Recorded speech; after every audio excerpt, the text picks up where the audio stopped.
ऊहापोह के संधि विच्छेद में ऊहापोह में डाला पानी से जुड़े प्रश्न में छूटा पसीना। दोस्तों एग्जाम था CET 10+2 बोले तो 12वीं स्तर का, सीनियर सेकेंडरी स्तर का। दूसरे दिन दोनों पारियों में 89% अभ्यर्थी रहे उपस्थित। लेकिन दोस्तों कुछ नाराज़गी अभ्यर्थियों के द्वारा कल भी जताई जा रही थी और जो पहला पेपर था उसके अंदर भी हमें देखने को मिलती है।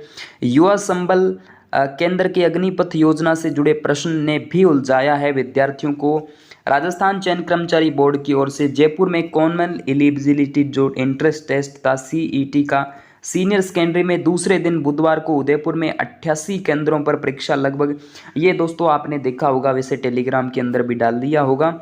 लेकिन दोस्तों मेवाड़ बागड़ से जुड़े ये प्रश्न, किसे राजस्थान के नवीनतम संग्रहालय के रूप में जाना जाता है? उत्तर आहड़ संग्रहालय। राजस्थान के किस नदी पर मेजा बांध बना हुआ है? तो कोठारी नदी पर।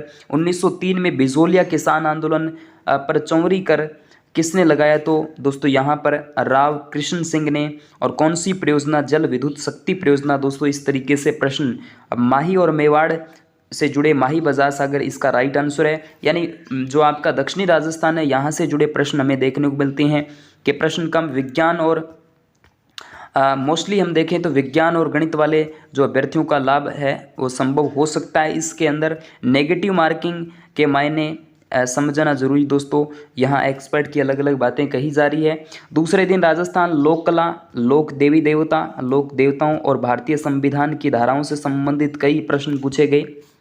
प्रश्न पत्र में वन, पर्यावरण, विज्ञान, गणित, कंप्यूटर और तार्किक योग्यता से संबंधित प्रश्न पत्र पूछे गए थे।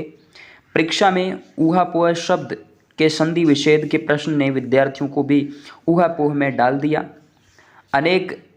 अनेकार्थी शब्द पानी के अर्थ से प्रश्न ने अभ्यर्थियों के पसीने छुड़ा दिए। एजुकेशन एक्सपर्ट देव शर्मा बताते हैं कि राजपूताना शब्द का उपयोग करने वाले प्रथम इतिहासकार लांगुरिया गायन से संबंधित लोक देवी है।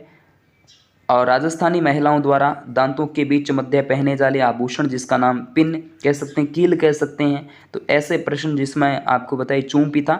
प्रश्न पत्र को डिजी लॉकर, डिजिटल इंडिया और स्किल इंडिया जैसी योजनाओं से संबंधित कई प्रश्न जो है यहाँ से पूछे गए थे। बाकी हिंदी के अंदर व्याकरण वगैरह और साइंस के भी अच्छे अच्छे क्वेश्चंस यहाँ से tough, easy to moderate paper हम जो है वो कह सकते हैं। तो इस तरीके का पेपर था। हो सकता है आप भी इस पेपर में शामिल होंगे। इन पेपरों के अंदर कमेंट में ज़रूर बताना आपका हो गया तो कैसा हुआ और होने वाला है। तो वैसे तो एक ही पेपर हो गया होगा लगभग सभी का, ठीक है।